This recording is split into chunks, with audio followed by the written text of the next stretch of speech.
அனைத்து ஊராட்சிகள்லையும் அம்மா இருசக்கர வாகன பழுதுபார்க்கு பயிற்சி மையம் உருவாக்கப்படும் சொன்னாங்க. சொன்ன அவங்களுக்கே அது இப்போ மறந்து போச்சு. அதிமுக ஆட்சியோ பழனிசாமி அவர்களோ எப்பவுமே சொன்னது மாட்டாங்கன்னு மக்களுக்கு எல்லாம் தெரியும். ஆனா திமுக சொன்னதைத்தான் செய்யும், செய்வதைத்தான் சொல்லும் மக்களுக்கு தெரியும். மகளிருக்கு 1000 ரூபாய் உரிமை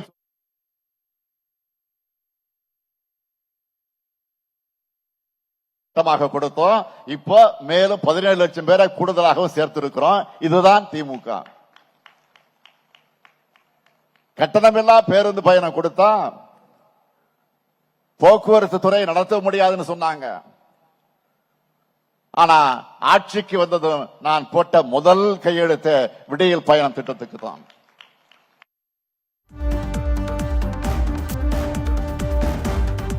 பெண்களுக்கு மிச்சமாகுது. அதே நேரத்தில் போக்குவரத்து துறையும் புதிய பேருந்துகள் நவீன வசதிகளை மேம்படுத்தி இருக்கிறோம். இந்த 7 ஆண்டு காலத்தில், இந்த 5 ஆண்டு காலத்தில் 7250 பேருந்துகள் புதுசா வாங்கி இன்றைக்கு ஓடிக்கொண்டிருக்கிறது. அரசு ஊழியர்களுடைய 22 வருஷ பிரச்சனை, 22 ஆண்டுகால கோரிக்கை. உறுதியளிக்கப்பட்ட ஓய்வூதிய திட்டத்தை செயல்படுத்தி காட்டியிருக்கிறோம். யாராலையும் செய்ய முடியாதுன்னு சொன்னாங்க. அதை 5 ஆண்டுக்குள்ள மனமிருந்தால் மார்க்கம் உண்டு என்று நிரூபிச்சிருக்கக்கூடிய நம்ம திராவிட மாடல் ஆட்சி. நம்ம ஆட்சிக்கு வந்தப்போ அரசு ஊழியர்களுக்கு 17 விழுக்காடாக இருந்த அகவிலைப்படையை இப்போ 58 விழுக்காடு என்கிற அளவுக்கு உயர்த்தி வழங்கி இருக்கிறோம். இதுதான் திராவிட மாடல் ஆட்சி. நாம சொல்லிவிட்டு செஞ்ச திட்டங்களுக்கு இணையா சொல்லாமலேயே பல முத்திரை திட்டங்களை நிறைவேற்றி இருக்கிறோம்.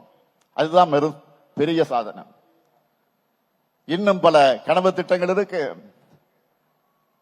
அவற்றை நிறைவேற்றும் வாய்ப்பு திராவிட மாடல் 2.0 தமிழ்நாட்டு மக்களான நீங்க எனக்கு வழங்குவீங்கன்னு எனக்கு நம்பிக்கை முழு அளவுக்கு இருக்கு.